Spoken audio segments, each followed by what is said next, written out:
Hello everybody, welcome to Stitchmas Day 4. In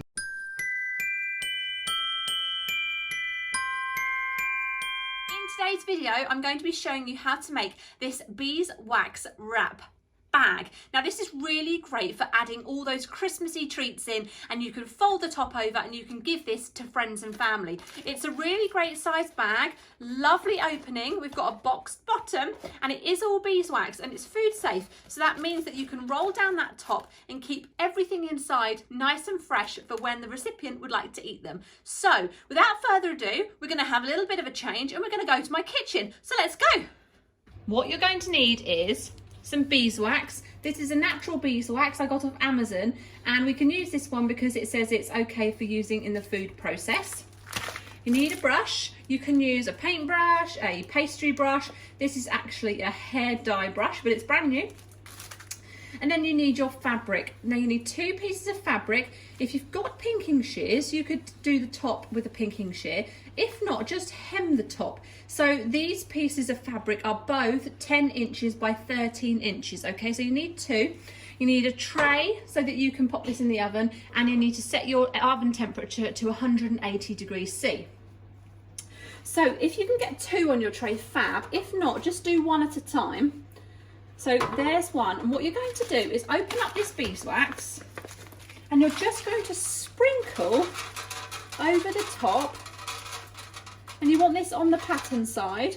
Just going to sprinkle over the top of your fabric. Now as you can see, you don't need much. What we're going to do is we're going to pop this in the oven and we're going to bake it for about 5 to 6 minutes, just so that that wax melts, and then we'll pull it out of the oven and we'll come back.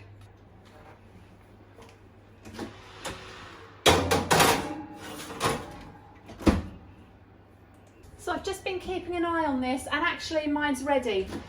So that's only actually taken 3.5 minutes. So just pull that out of the oven. While this is still hot and it's still in the tray, we're going to use our brush and we're going to spread this wax all over. In case it's missed any places, we're just going to spread it over. And you can pick up a corner, flip it over. It will be warm, so just do be careful. And you want to get that other side as well. Just be careful. Okay, lovely. That's all covered beautifully. What we need to do is hang this up to dry. So you could attach it to a coat hanger with pegs. I'm actually going to attach it to the front of my cooker. I've wrapped the handles in cling film so that it shouldn't be too bad. Now this is still quite warm, so I will leave it for a minute just to cool down slightly so that I can pick it up. Just pop that over the handle of my cooker. It shouldn't drip. You should have just brushed on just enough, so it will be fine over the top of that. If you do want to put something on the floor to cover the floor and protect it, then do so. We're now going to repeat this process with the other piece of fabric. You'll know when it's ready because it is really crisp, and look, it's holding its shape of the handle of the cooker, and it's got that lovely, lovely sheen. They're both dry. Now we need to head to the studio so we can stitch these together. Come on, let's go. Right, so taking our 2 pieces of beeswax fabric, we're going to place them right sides together. It can be a little tricky to tell the difference when you've used the beeswax, but right sides together, and we're going to stitch down this side, along this side, and up this side. If you feel like you need to use a fabric stabilizer, if this is slipping about on your machine, then do please go ahead and do so.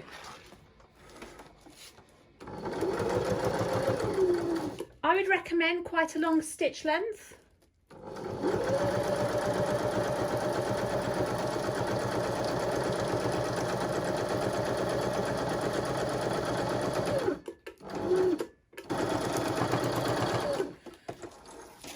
Okay, so there we have the basic shape of a bag. What we want to do is box out those corners. Now this can be tricky because it's quite stiff, but what you want to do is pop your hand in and find the side seam and just push out that bottom corner, and you're going to stitch about 2 inches in.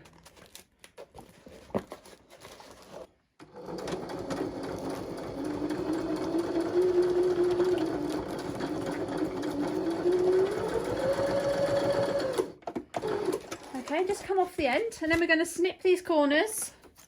So just going to cut those off and get rid of those threads.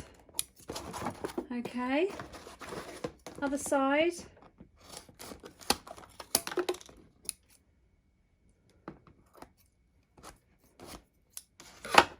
And then we can turn it back round on itself. Again, this is going to be stiff, but it's fine. It's perfectly able to do so. If it wasn't able to do so, it would be pretty useless at wrapping up sandwiches. So do just turn it around on itself. And also, if you don't like the look of the wax crumpled, just give it a blast with the hairdryer. Okay, pull out those bottom corners.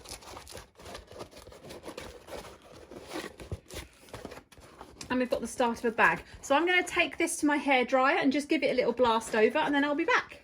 So I'm back after giving this a blast with the hairdryer. You can see how beautiful it is now. All those creases have gone. Now, of course, when you use this, those creases will return because it's beeswax on top of fabric. But if you want it to look lovely each and every time, just give it a go over with the hairdryer. So you're going to pop your food treats inside, bring that edge up, and then you can simply roll down the top, and that's going to stay like that until the recipient is ready to eat their gorgeous, delicious treats. If you'd like an idea of what to put inside here, on my Facebook page, Get Sewing with Abeygale, I have uploaded a honeycomb tutorial. So do go ahead and check that out, and maybe you could fill this with honeycomb for your loved ones. Thank you so much for watching Stitchmas Day 4. Bit of a different one today, but I've found really fun. I hope you'll join me on Monday for Stitchmas Day 5. Thank you so much for watching. Please don't forget to like and subscribe for more Stitchmas videos. See you on the next one. Bye!